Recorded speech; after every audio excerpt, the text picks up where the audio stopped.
Hey, St. Anselm, we're back. Welcome to the second installment of our focus on stewardship.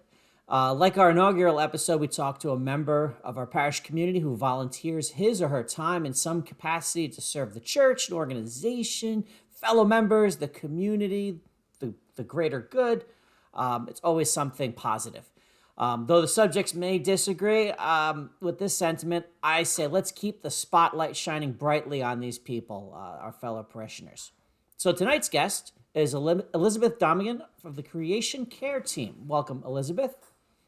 Now, I'm making no promises on the production value of this episode. I have moved to a different room. I was in the dark dining room, and now I'm in the kitchen. So I will do my best to not wander off and get a snack in the middle of it because I'm very tempted all the time. But I Okay, think I can last 15 minutes without getting the munchies. So, Elizabeth, welcome. thank you. So let's just start right from the beginning. Who are you? When I say who are you, I mean your group, what you do. Just bring us into your cause.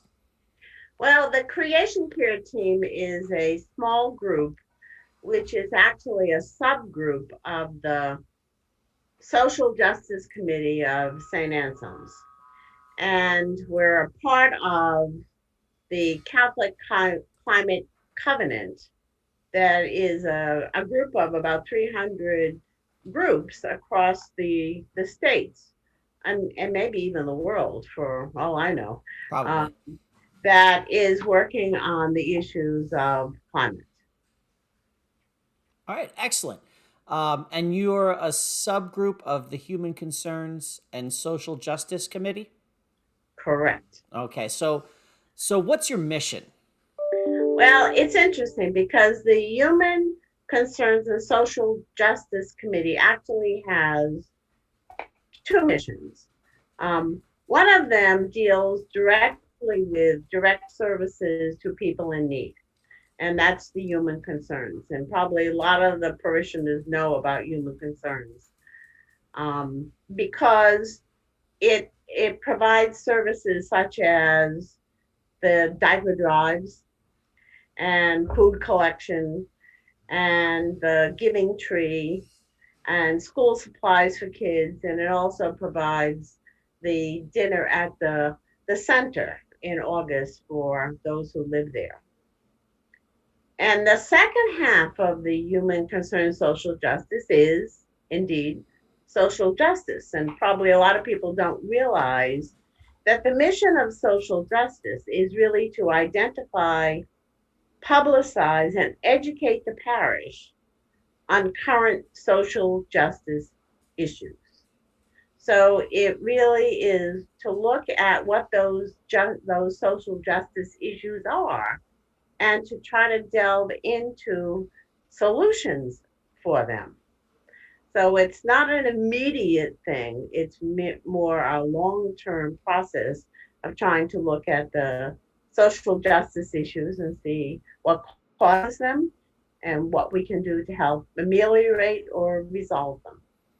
Right, because we don't want to just throw things at a food drive, a diaper drive, and then forget about it. And it's like, it's not my problem. I donated. You pat yourself on the back. We need to Right. really understand a lot more. Yeah. So, what are some of the principles of Catholic social justice then? Well, it's interesting because Catholic social justice has these principles that actually came from the United States Conference of Catholic Bishops. And there are seven of those, although we only use some of them. But the principles that we have as part of the Social Justice Committee are addressing the dignity of the human person and looking at the common good and community, which means that we talk about our responsibility to participate in organizing our society in law, policy, economics, and politics because of the direct effect on human dignity.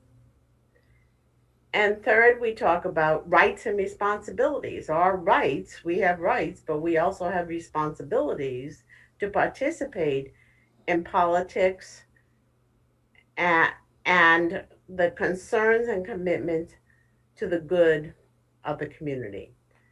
And the fourth one is an option for the poor and the vulnerable, because the Bible teaches us that the needs of the poor come first.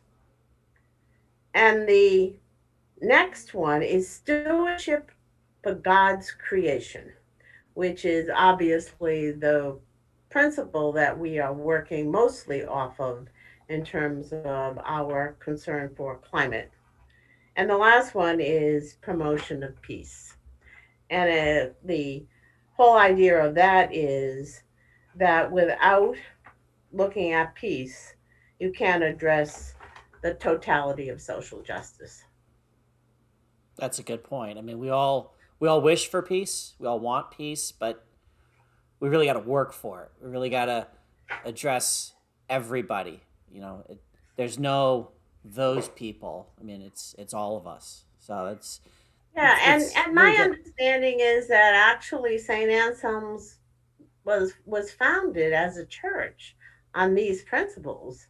And some of the early efforts, long before I got here, were to really work on the whole issue of peace. And I've seen, and I'm assuming that some of the parishioners who are much older than I am, at least longer in the parish than I am, remember the postcards that were and the cards that were created with designs to promote peace.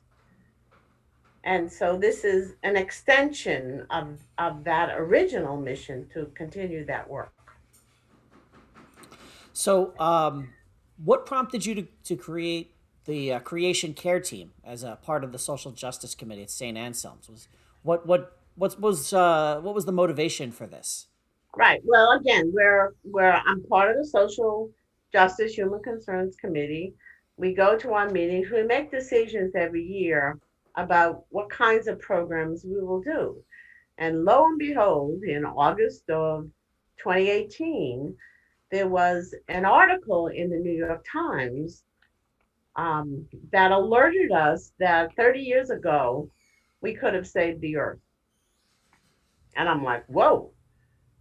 And so I read that whole article, and it was following on the heels of Pope Francis's encyclical Laudato Si, in which he addresses very directly the need for our addressing climate.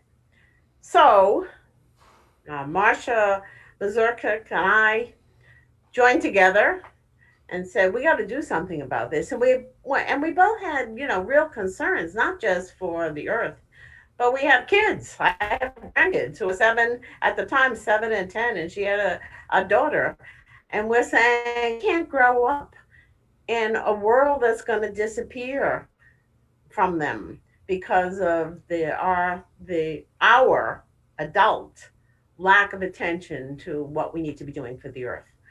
And so we went back to the Social Justice Committee and recruited a few more members. Mary McCauley and Susan Weiner and Monica Grimaldi joined with us. And so hence came this little group that wanted to work on climate. Little but mighty. Well, one of the sentences from Pope Francis's encyclical was that all it takes is one good person for hope to survive, and we had five. So we figured we were ahead of the game. Five times the hope. Yep, I did that's math what in we thought. college. Yep. So you got the A team together. How did you start? Well, we started by um, coming together, and Monica Mazurchik was the I want to say the master, but I'm going to turn it to a gender other word, mistress of gathering people together. And she was really good at getting people to come to speak. And so um, actually, Carol Dumpy and I went to see Father Gene and said, we would like to have monthly meetings on this topic. And he said, go ahead. And so we did. So we started this, the article had come out in August, and we started in October with our first monthly meeting on Saturday afternoons. We just arbitrarily decided on Saturday at 2 o'clock on the third Saturday, and that was when we were going to have our monthly meetings. And that was our first one, and that's how we began. Right, and those events grew in size. Eventually, you guys started streaming it, using an iPhone. Attendance was growing up until everything had to come to a halt in terms of events. Right. Yeah. Well, we started that first October meeting was 12 people who came, and that was because we belonged to the Catholic Climate Covenant by that time, which was the mother organization of the creation care teams. Um, we had a program, and we had decided to start in October because it was the Feast of St. Francis, who is the patron of climate as well as animals. And and at that meeting we had 12 people. Well, five of us were people on the committee. So we say 12, but it wasn't 12 other people. Well, plus the speakers, that's six.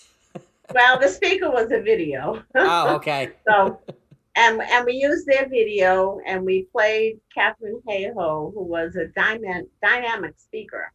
And the title of that session was Dialing Down the Heat. Well, the reference to climate warmth was obvious, but the second part of the session was about the heat that is generated with people who don't agree that there is climate change.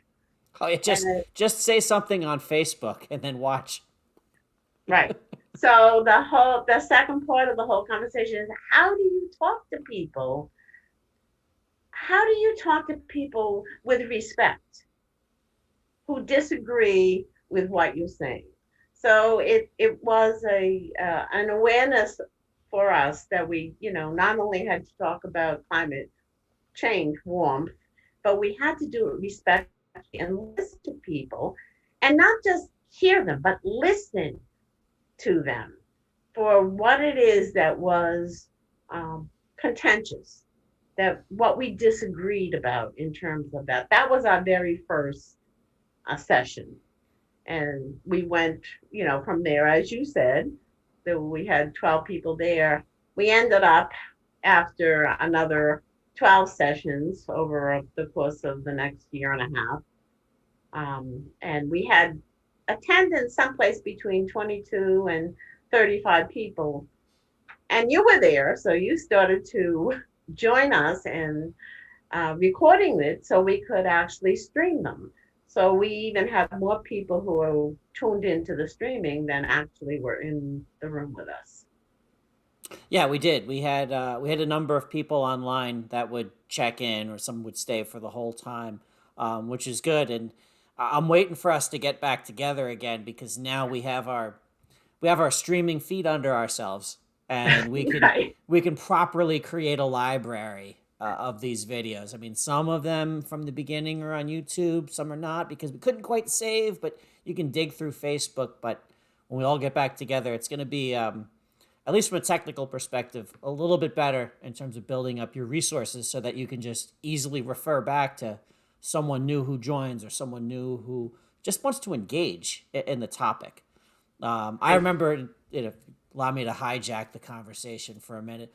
One of the things that hit me hardest, because I'm kind of a numbers and data guy, was when the speaker was talking about the ice shelves and the ice melt. And I'm like, yeah, no, it's big. It's going to displace water. And they said, no, there's gravitational pull because this ice is so big. And oh, really? So if a lot of this ice comes off, you're losing that gravitational pull. So it's not just a matter of, well, this ice cube goes in and it goes up by that much size. No, there's even more because of the gravity not holding it back. So, yeah, the more we can engage people to just sit and listen and talk, the better. No, I think that that's, part of the whole thing is we're isolated in the way we think about this problem. And we don't realize that there are a lot more ramifications of it than, we ever thought about. Because originally when people are talking about climate change, they were thinking of polar bears, and the polar bears were going to be on floes and, not be able to go anywhere. But it's not about polar bears. It's about the shore and the amount of water from ocean that is going to rise and wipe out roads. That Right. even if you're not initially affected with your house going, you're not going to be able to get places because the roads aren't going to Right. be. New Jersey is a peninsula. I mean, if you pull back on the map, we're just, a tadpole tail sticking out into the ocean if you look at us. And one of the other sessions, they had an interactive map and they said, okay, let's raise the ocean level by 6 inches. And it showed what areas of Long Branch, Seabright, Rumson would be underwater. I'm like, well, there are people we know that live there, Yeah, you right. know, and they're no longer beachfront; they're now ocean. They're now islands themselves. And Sandy Hook, in 100 years, the water went up a foot in just 100 years. So you say 100 years from now won't affect me, but it'll affect my grandkids and great grandkids. They're going to have to keep pulling back to Pennsylvania. Right. Well, that's again, that was one of the things that I said when Monica and I looked at it. I mean, in 20 years, I'm not going to be here, but my grandkids will, and her daughter will, and maybe she will. But, it isn't about just us, it's about the implications for the future of our kids and grandkids, as you said. Right. So all those programs that you've put on, what else has your team done so far? Well, the interesting thing was that the very first thing after we had our first program and 12 people showed up, we said, well, we got to get a little more attention to what we're doing. So we decided that we would collect bottle caps because we figured everybody has bottle caps from the plastic bottles and you can't recycle them. They won't go, and we had a program recycling, and we knew that we couldn't recycle them. And so we decided, well, we'll offer these box at the church for bottle caps. And people could bring their bottle caps, and then, we they won't have to worry about them going into recycling. So we did that. And the recycling box cost us some money, but that was okay. We could pay for it. And, the cost included resending it back to the company. So we had it. And after we, filled it up, and it took a while, people caught on, took a while. But then we learned that people were making kids in our classes were making murals out of bottle caps. And people wanted our bottle caps.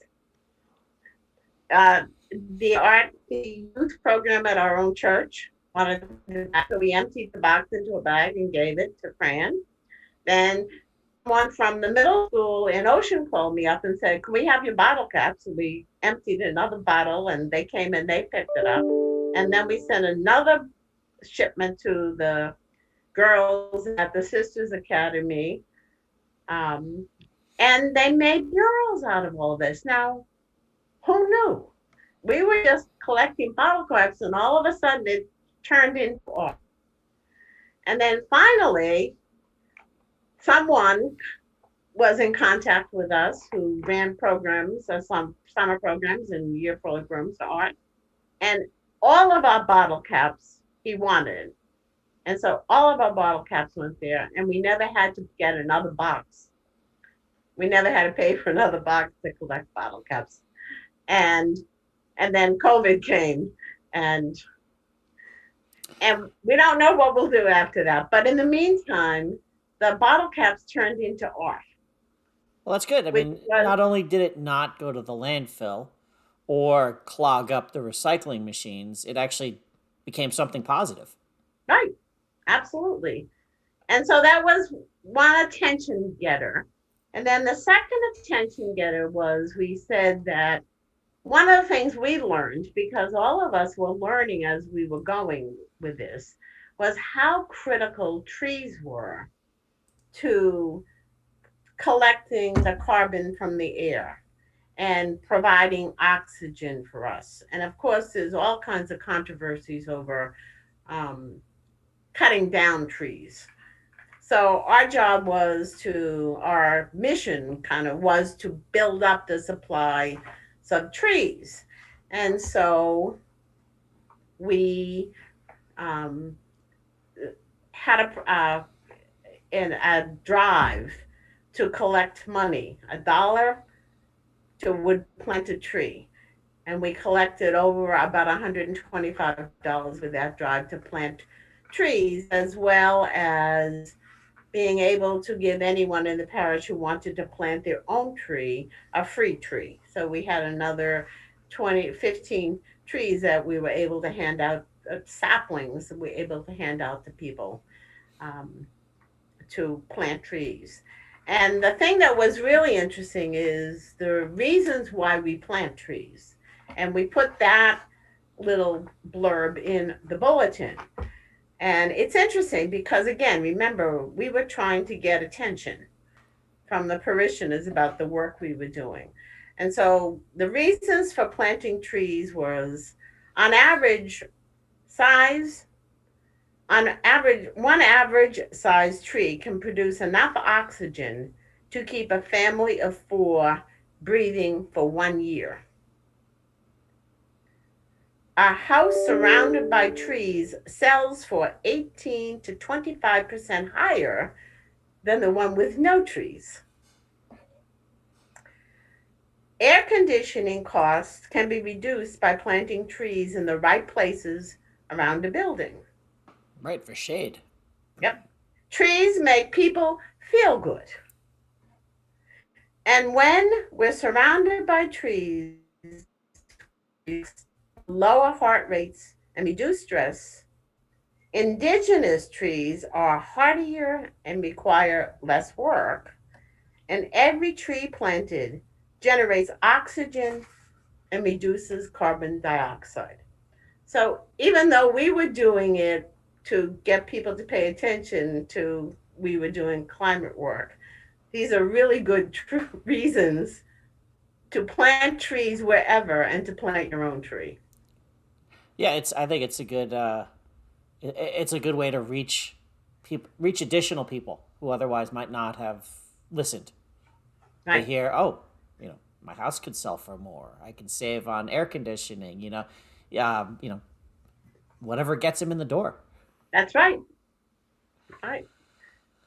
So what are some of the so besides the meetings, you've had the presentations, and you've had the, the tree drive and collecting of the bottle caps. You know, what's the group been doing lately? What's the current status of the group and what we can do in our limited ability to gather.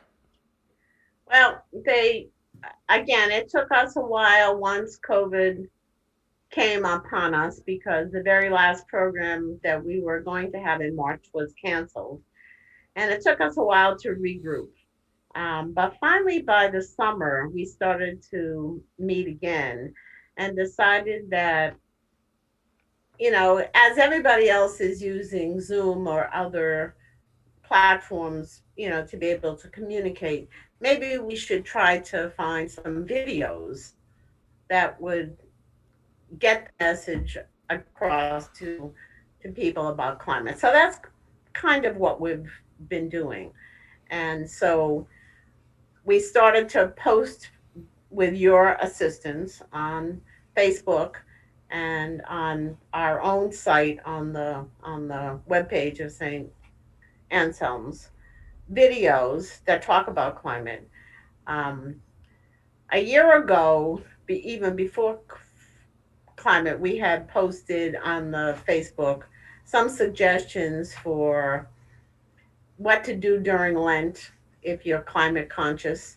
So it's like how to fast from food waste was the year ago's focus. And this year, the focus we posted again for Lent is Lent's a good time to think about food and climate warming. And it's a series of videos that people sign up and they get them three times, not videos, but reflections that they can get 3 times a week to think about food and climate warming during this time of year. So we've done that. And then the most recent thing that we've been publishing on the Facebook, as you know, is this little series of Nature is Talking, Are You Listening?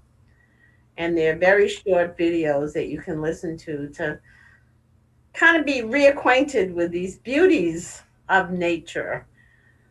But some of the things we should think about if we want to maintain the beauty of these aspects of nature, like the ocean and the coral reefs and the sky. So that's the latest venture for our group. And we'll keep those videos coming. We'll keep posting them.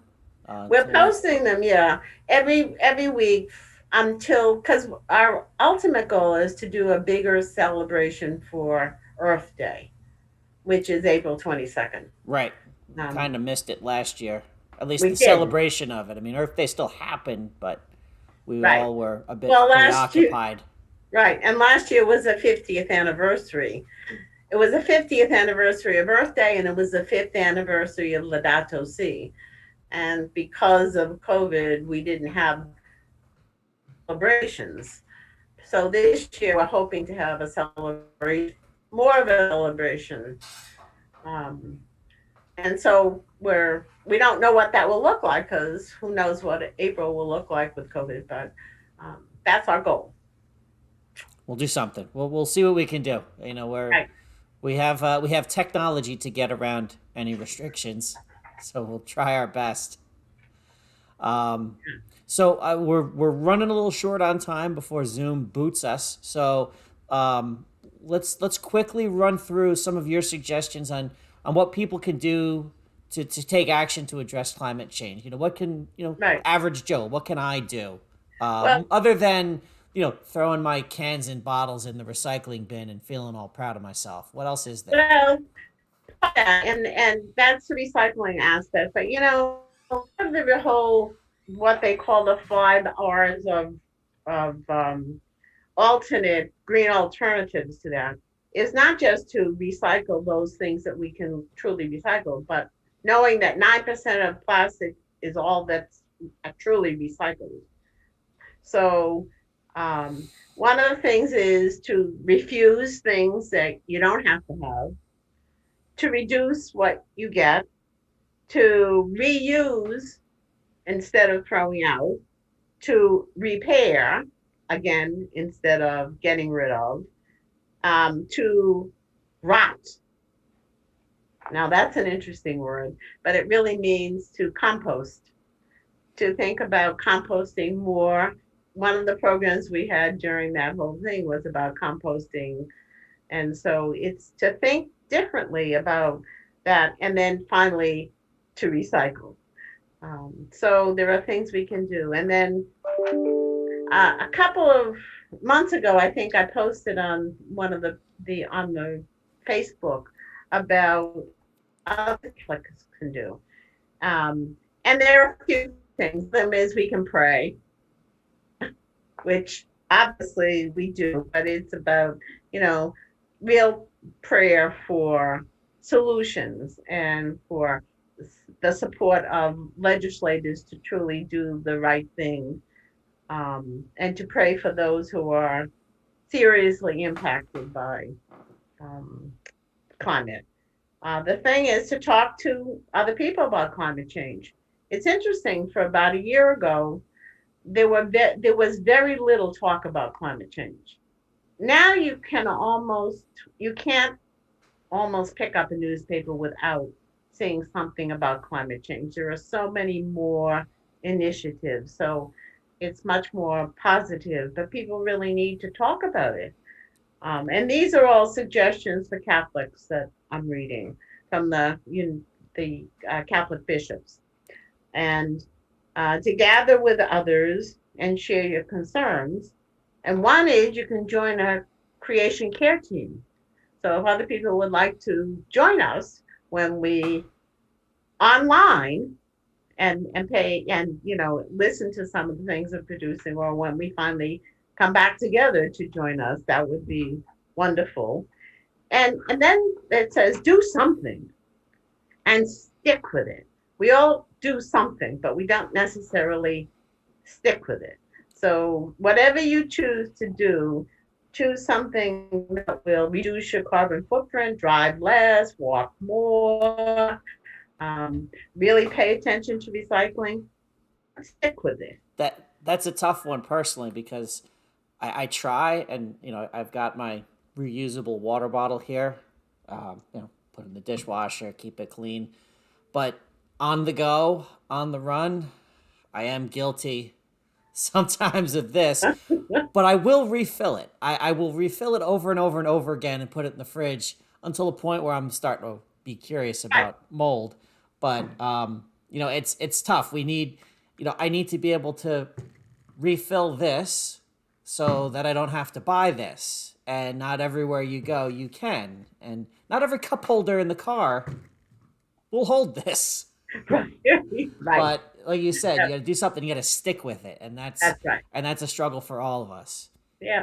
But those are things that we can do. And again, one of the major issues, and I'm sure people are listening to it on the news and reading about it in papers if they read papers, is that major companies are finally paying attention to reducing plastic, because as much as we may want to recycle our plastic, it still comes in packages. And if big companies don't start unpackaging from plastic, then we're always going to be stuck with plastic packaging. And so writing to companies, advocating for changes and joining people who are um, working to reduce that kind of uh, operation is good. So those are the recommendations from from the bishops. That's good. I mean, there's definitely a lot more that we can do in our personal lives and pressuring pressuring others. I mean, I remember when you get McDonald's in those styrofoam clamshells, and I'm like, oh, it's terrible. But still, even a lot of takeout containers now because it's all DoorDash and Uber Eats and food on the go. Some of it is cardboard, a lot of it is plastic or a combination of like a plastic top. And Right. for a lunch Well, order, how long does it have to stay fresh? You're gonna be eating it in the next 15 minutes. right. Well, Unless I'm you. really grateful that my favorite coffee shop, Dunkin' Donuts, is now gives me my coffee in cardboard containers and not styrofoam. So that makes me happy. That's At least good. I It's little things like that. Little right. things like that. Of course, we got So, to plant more trees if we're gonna use more cardboard. It's right. a whole big cycle. No, but there's definitely a lot for us to think about and a lot for us to try out in our own lives. And I'm sure we're going to talk again. Maybe we'll delve into a more focused topic. But this is definitely a great introduction for those who have not known already. And a number of us already know, but it's a great introduction to the work that's being done by your teams. I want to thank you for coming out and talking to us and giving us all these ideas and giving us a little bit of hope for our Yeah, ability to affect some change. yeah. Um, I think there really is a lot of hope. And as we said, if we all join together, I'm sure we've all heard that ad nauseum, but we are all in this together. Right. And so if we join together, we can do a much better job in promoting the health, the clean air, the clean water, clean health for all of us and for our kids and grandkids and great grandkids. Right. And for those of you watching, for those of you who've made it through this far, put a comment out there. If you're watching this on YouTube, put a comment in YouTube. If you're watching this, clicking a link off of the Facebook page, put a comment on Facebook. What do you want to focus on next? What do you want to zero in on, or what do you have questions about? We'll get you involved. We'll get you connected to the right people, and maybe we'll have a bigger conversation online and a little Brady Bunch grid of people, Right, all talking about different things. We'll get the A team together that we talked about and right. address some of these concerns. So Yeah. And let me thank you, Tom, because you're doing a great job in trying to get us together and push us to be more public about the work that we're doing and reach more people that way. So I'm eternally grateful for that. my pleasure, my pleasure. I'm trying to get trying to make it a little bit easier for everyone to still see each other, to still talk, and to still be Catholic. Not just with going to mass, but with how we live our lives. Let's stick together. So, Elizabeth, this has been great. Thank you so much Thank you. for the time and all the passionate work that you put into this cause. And so, anyone at St. Anselm who wants to know what's going on in our parish, for programs like this, anything else you've heard of, please start with our website. We try to keep it up to date for current events, anything that's happening. If you have any questions about communications, emails, or social media, but social media as it pertains to St. Anselm, please reach out to me. I'm at the communications at stanselm.com. Or just, wave your hands on Facebook or something. There's ways to get our attention. So tune in next week. We'll have another parishioner discussing his or her contribution to the parish, and we'll keep this party rolling. God bless everyone. Thank you, and have a great night. Have a great day.